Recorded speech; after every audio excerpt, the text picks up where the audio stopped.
Hi, my name's Shawn. That's my friend Chris Ford, aka The Objective Geek of YouTube and Twitter, coming to you from the top of his action figure boxes. Because in the last episode, he broke his tripod and thankfully not his phone. Thankfully not That's his whole true, phone. yeah.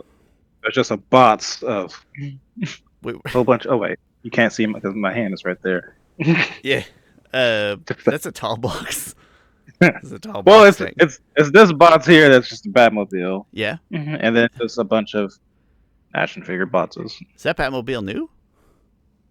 Yeah, yeah. It's a cool I looking probably showed it in box. an episode recently. I Oh, did love you? this. This might be my favorite Batmobile. It's Oh, freaking yeah, you did huge. pull it. Yeah, that looks great. It even opens up here.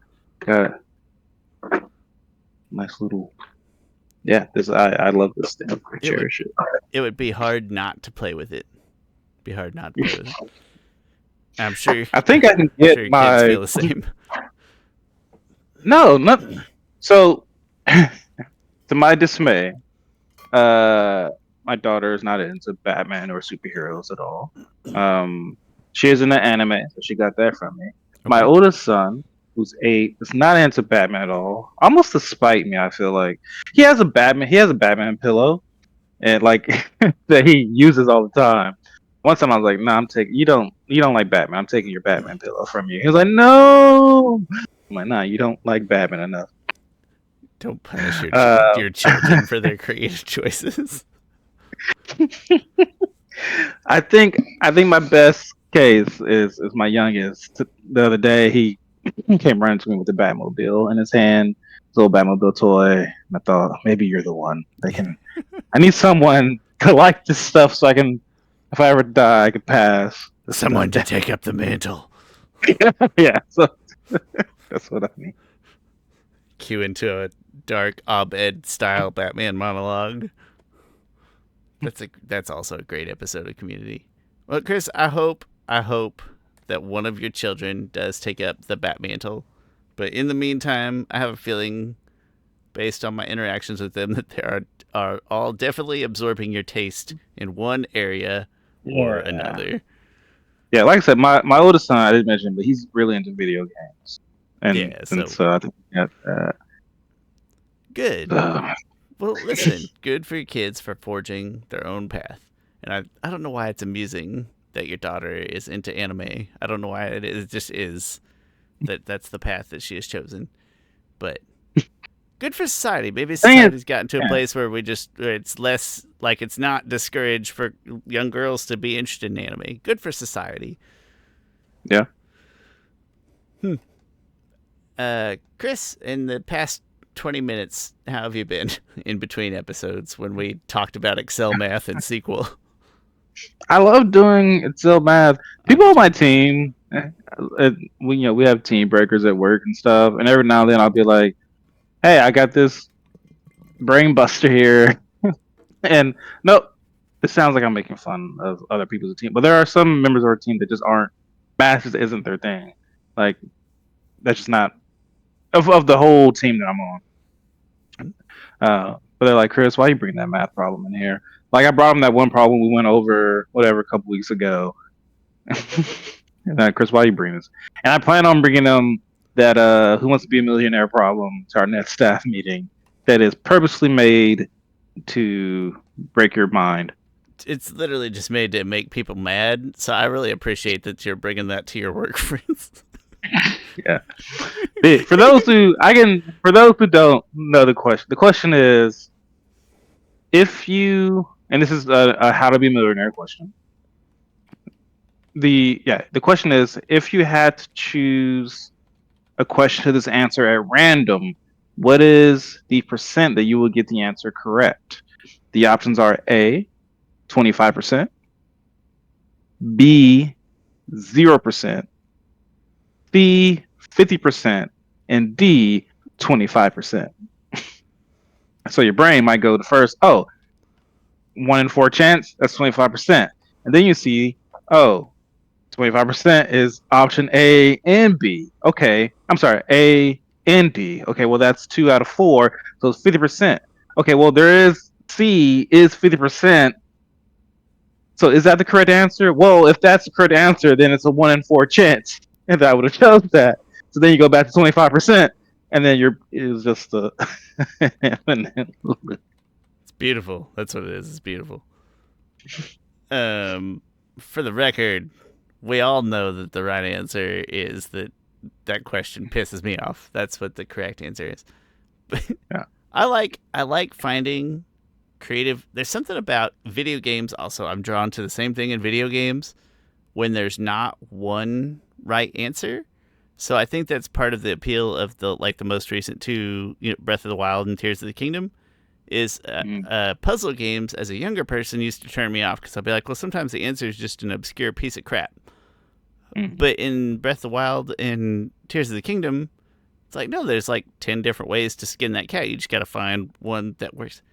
And I love that. And Excel's the same way. There's infinite possibilities to we keep saying Excel, but spreadsheet math. Just because there's infinite possibilities to solve the problem. Yeah. Man, I remember before Excel, we're getting really dorky here.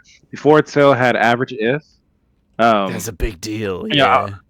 We're so freaking dork. Remember when X lookups happened, Chris? When X lookups came out? But I remember being at work and being like, I need to find the average of this, but it has to be if it's like this person. Okay, well, I know I can do a sum if, but I can also do a count if. Okay, I can just take sum if divided by count if, and that gives me the average if. Easy peasy, like, yeah. Oh, man, Yeah, no, it's just gratifying when you find the thing that works. It's very gratifying. But see, I pulled up the spreadsheet already again right now because I just had a little brain blast. Like, oh, I can't wait to show this to Chris when I finally figure it out. It's so stupid. Chris, nothing's happened in the last 20 minutes on my end other than I forgot to say last time. Today was the day we're recording, which unfortunately would be like 8 days after it actually happened. But it was both my wife's birthday and our 20-week baby appointment. So that's like they do the big sonogram, like they're really detailed and all various measurements. And so it was really neat. And then they put up like the percentiles of, body length and weight and all that thing. And then one of the things up there is cerebellum, and the baby's not cerebellum. And then I asked, I was like, oh, that's like a really high percentile. That made my baby got a huge brain, right? And she's like, no, that's not. You can't. I was like, so what does it mean? And she's like, that it has a roughly large cerebellum. I was like, AKA a big brain. They just kind of rolled their eyes, and the doctor just sort of moved on. I was being intentionally facetious, but I enjoyed the process, and then I enjoyed watching her try to find the baby's heartbeat, and she's like, it happens all the time. It moves around, but because you're like, it's trying to sleep, and you're pushing this thing up against this bedroom, so of course it's gonna move away. But no, that was really exciting to have Heather's birthday and get to see the baby on camera, kind of sort of. Then they make weird kind of colorized images that are sort of unsettling looking, and I'd rather just see the sonogram. But it's cool. Chris, the 3D ones are really weird. If you ever do that, yeah, no, that's kind of what it was, like a colorized 3D deal. Oh, okay. It was unsettling. That's the word I'm using. It looked like AI generated an image of the baby, which in a way I suppose it probably kind of did. But, Chris, this week we are talking about Zuko. We're talking about Zuko. We, in our house with our foreign exchange student, we started watching the Avatar The Last Airbender series with the foreign exchange student. First time he's seen it, but he's aware of it, like he's already been spoiled, but he's liking it. It made me think about what makes Zuko such an appealing character right out of the get-go. And so we're going to do why we love Zuko. Top 5 reasons, 5 to 1. And we'll snake it just like always. Chris, do you want to go first or second?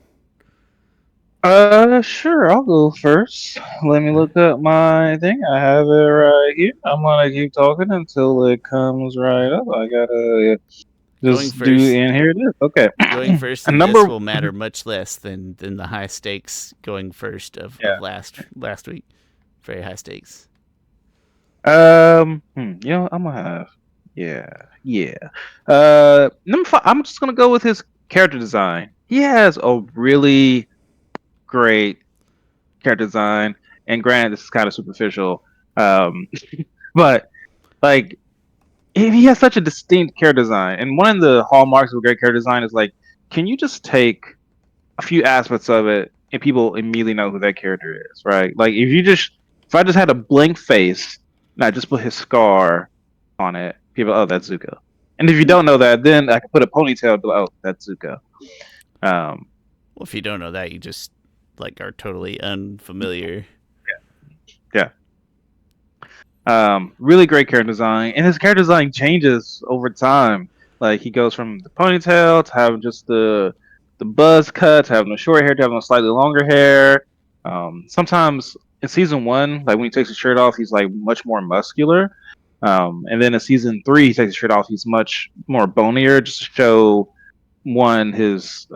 It's either to show his time in the Earth Kingdom when he was poor, didn't get that much food, and also just shows his state of being in book three, the first parts of it, and when he was like really depressed, betrayed Uncle Iroh, probably wasn't eating a lot.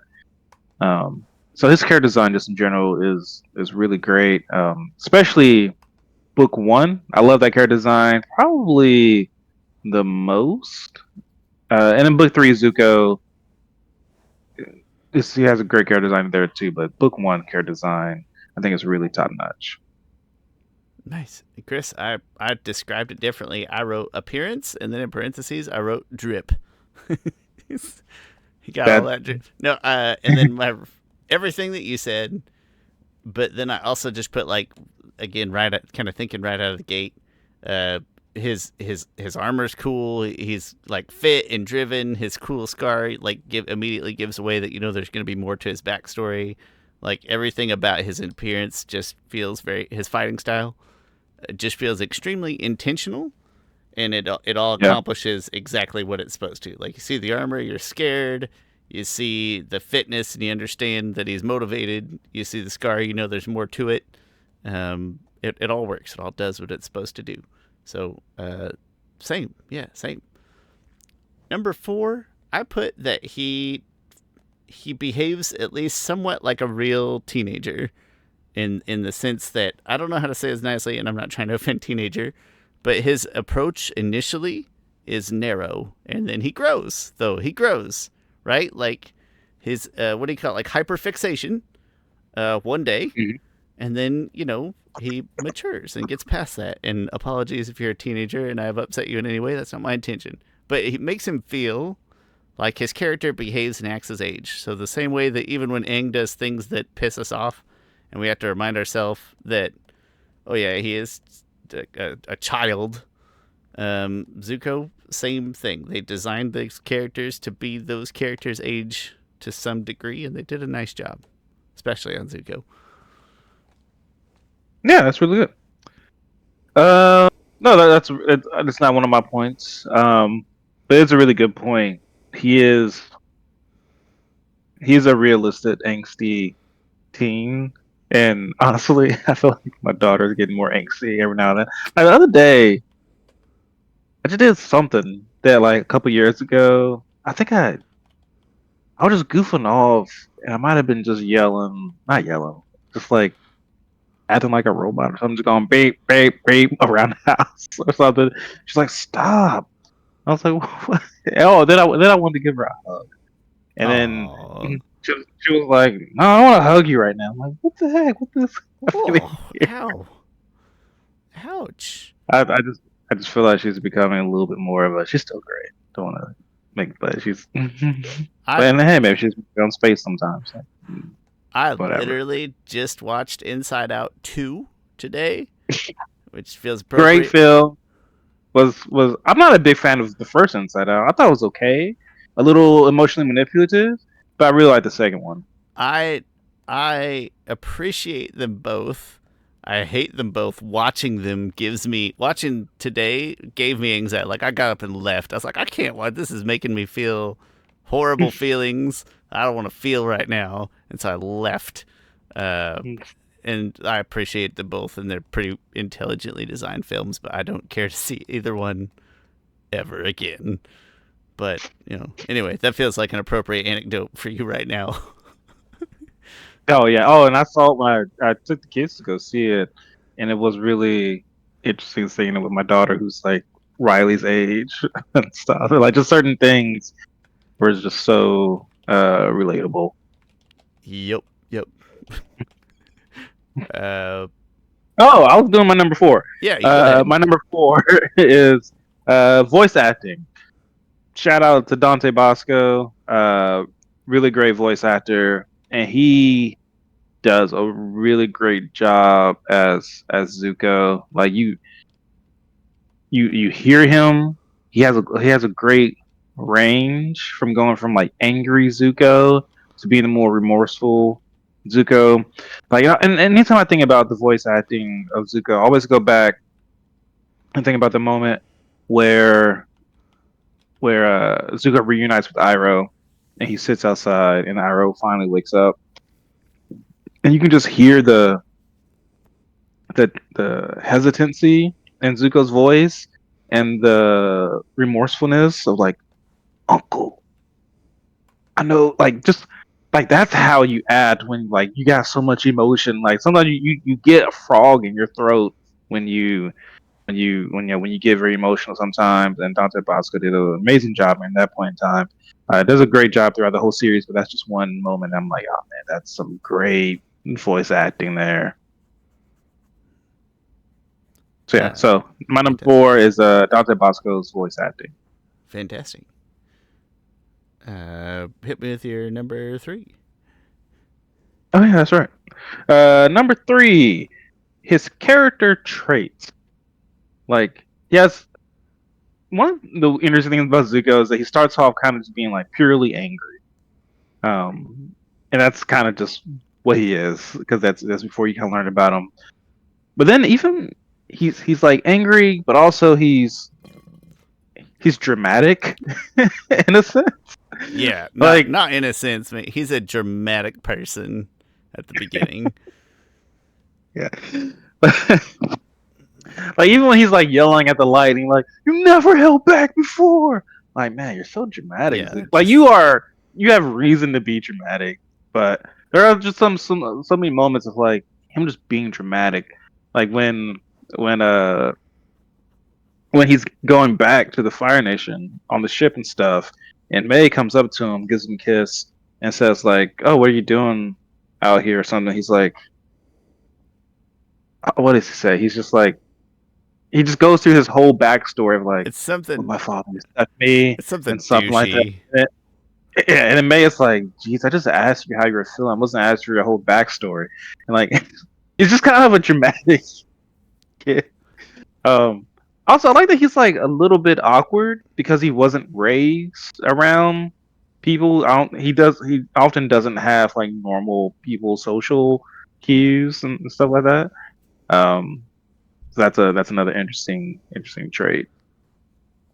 Uh, I know we missed on four. Well, even on four, I described him as a narrow teen. You could say, well, Dante does a good job of portraying it. But we're really close on three as well. On three, I put that the best part of his character arc is the way that you see his personality develop. And I mentioned that love in particular, like he starts to Yeah, understand and yeah, demonstrate love.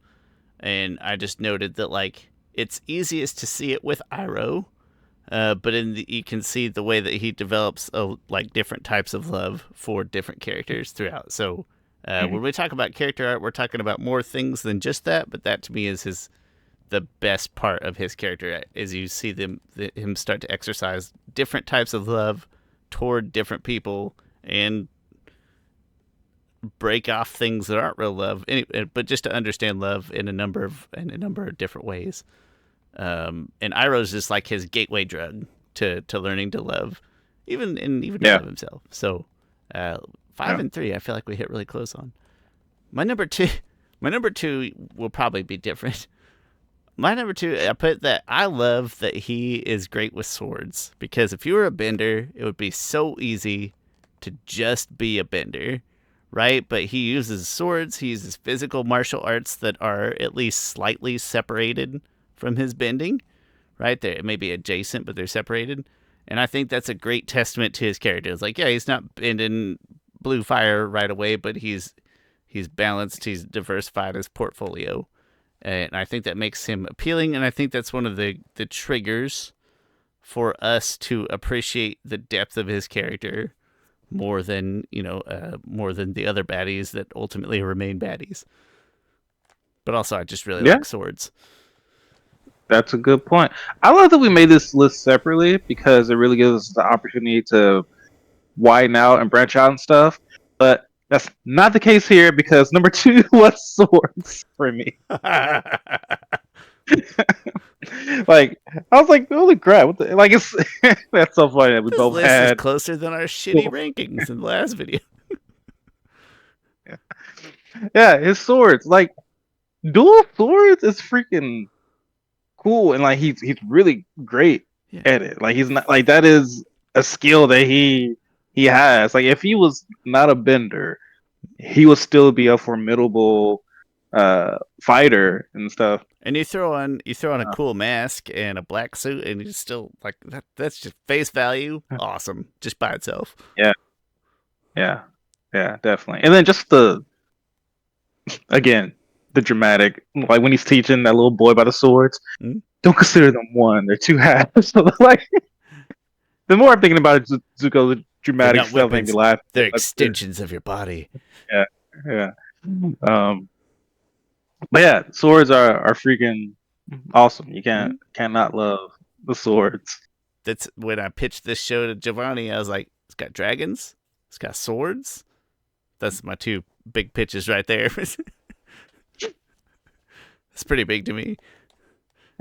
Yeah, Chris, give me your top one, which I have a feeling is going to be at least mildly related, but I could be mistaken. probably. I mean, my top one is it's fairly vague, but just his character arc. Like it is the in fiction. Oftentimes, it is the measurement stick for good guy. I'm sorry, bad guy to good guy character arc. Like everyone that's seen Avatar compare arcs like that to Zuko because Zuko's is done pitch freaking perfect. Um, it's interesting. I've been doing a lot of uh, research about story arcs and like been looking at Dan Harmon's story circle, and like if you look at it, like Zuko's fits like Zuko almost feels like the main character. Like so I'll go through Dan Harmon's story circle real quick because it's really interesting when I was looking at this. And so Dan's Harmon story circle is how you map out a character's arc, and it's 8 steps. It says first, a character is in a zone of familiarity. 2, they desire something. 3, they enter an unfamiliar situation. 4, they adapt to that situation. 5, they get which that they wanted or that they desired. 5, I'm sorry, 5, 8, 5, 6. So 5 was they get what they desired. 6 is they pay a heavy price for getting what they desired. So they like end up regretting getting actually what they desired. 7, they return to the familiar situation, and then 8, they have change as a result of the entire journey. It's Like really funny to Zuko's hear character arc. these thoughtful ideas coming from Dan Harmon, right? Like this feels like a well-developed, like calm approach to something. The thing is like I watched a video about Community, and like it went through the episode where it's Troy's birthday, and like they go As everybody through turns 10, because fifth grade's really hard for everybody. yeah, and they go through like each character, and each character in the show for that one episode goes through this whole entire story arc, but you don't really see it. So I watched a video on that. It's a really good video about it. But how decides Zuko? Like Zuko really desires his he desires love. And there's the lie. Other writers I've talked about a true character arc talks about the lie that you say yourself. So the lie he tells himself is that he wants his father's love. Okay, well, we go to step 5. He got what he desired. He got his father's love or admiration, and then it's like, oh, that's not really what I wanted. It came at a cost. The cost was me losing sense of my own self and me betraying my uncle. And then so that's part of the character arc. Um, so it's again just in general, Zuko's character arc is the case study for how to write the perfect bad guy to good guy character arc. Like there's no, I've seen there's a few characters I think they're like, oh man, that's a really great character arc. There are some other characters that people try to say it's a great character arc of that type of arc of bad guy to good guy. Some people I think stupidly say Vader, Darth Vader. I'm like, nah, that's a shout out to or rest in peace James Earl Jones. Mm-hmm. But that's not a good character arc. That's just It's not. He just by the makes a end. decision at the end. Yeah. It's not that. Okay, here's the thing. I know we differ a little on Star Wars. It's not that it's not good or engaging, but that would be like the start of his good character Yes. arc. Yes. Yes. I would not say that that's a bad character arc. It's just not. To me, that's not the good guy to bad. I'm sorry, that's not the bad guy to good guy character arc. Like it is. It's too late for any type of redemption and stuff like that. He dies, but there is a sense of like he saw in his son what he missed seeing in himself, but he didn't necessarily turn good, and also was kind of selfish. Like he did that thing just to save his son. It wasn't like we were wrong. We shouldn't. Like there was one that you can't put all that into that. Yeah. Into that little part. But anytime someone talks about the bad guy to good guy character arc and they bring up Vader, I'm like, nah, that's not That's a the good first. example. That's the first good thing that he's done in any of these movies, and then he dies. Yeah. And that's fine for a story, not a fit for the arc described. Yeah. But anyway, Chris, I didn't hit your one exactly, but I think we'll agree it's pretty close. And I put that as I've been watching this series again right now, I love that you immediately know that you like Zuko. Zuko is the proximal baddie. Even as young people, when you see Zuko, you know, pretty quickly you know that you're going to like him. Like, it's not a plot twist that he turns good. It's a plot twist in Crossroads of Destiny when he doesn't do it then. Like, that's the Zuko plot twist, is the choppiness of it. But you know that he's going to turn good and that you're going to like him right away.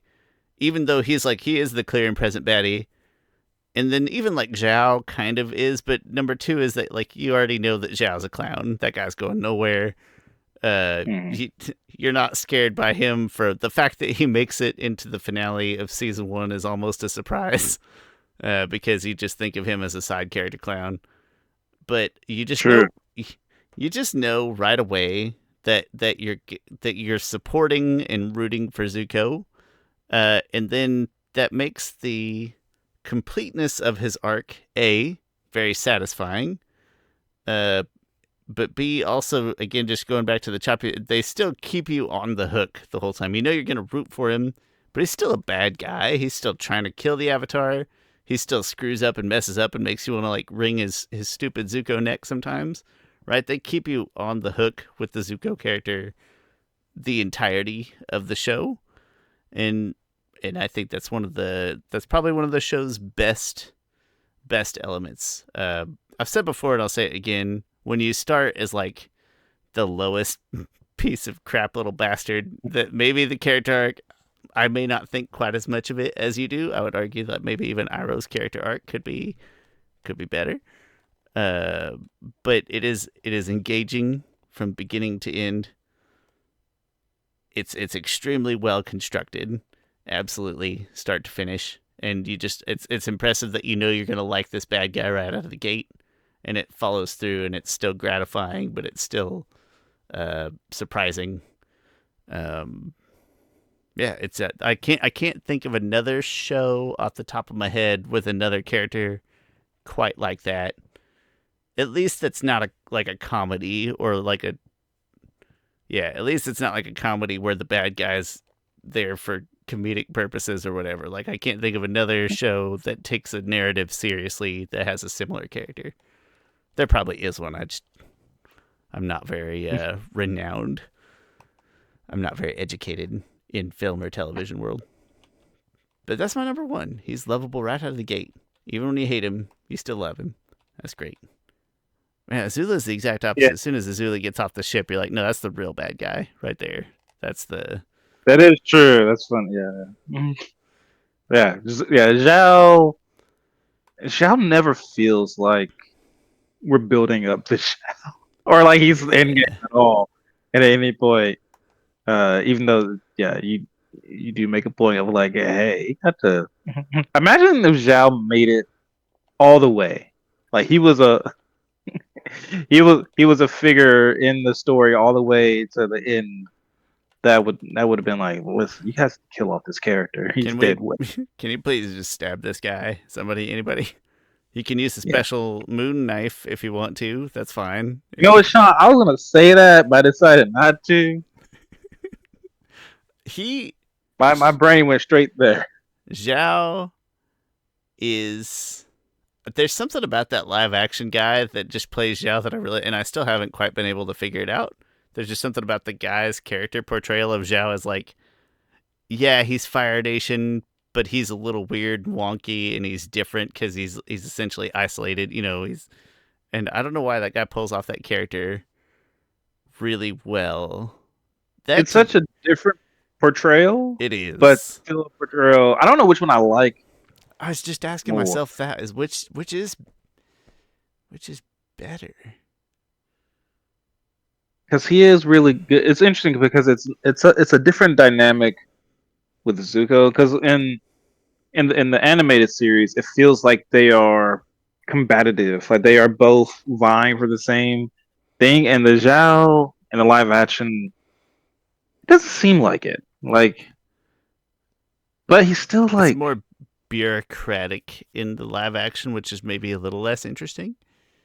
yeah. And there's the thing is there's a lot of the stuff I love in the cartoon is that it does feel like a rivalry between him and Zuko. Hmm? Like they have the two Agni Kais in the live action when they didn't have the first Agni Kai. I feel like that's important. But Okay, here, but the yeah, first he's Agni more. Kai in the cartoon actually, I won't say it bothers me. That's too. It's lower. It's nitpick level. But it always seemed to me that like if Zhao's troops saw him lose to a kid, a disgraced kid, and then act like a dick about it, those guys wouldn't still like there would be like not there'd be like mutiny and it would be a toxic work environment for Zhao. So You know, I don't love the Agni Kai in the first. I get its place. It's important. It's important to introducing Zuko to why I love Zuko. Actually, but that actor does a great job. he does whatever that guy's name is. Ah, I can't think of it, but from Rush Hour, he's been picking up a couple of other roles now. So I think Juntao. he's No, doing. he's not Juntao. He's the other guy. Juntao is He is Juntao, right? no. Juntao turns out to be the white The English guy. yeah, yeah. Yeah, You like Juntao. Juntao. Yeah.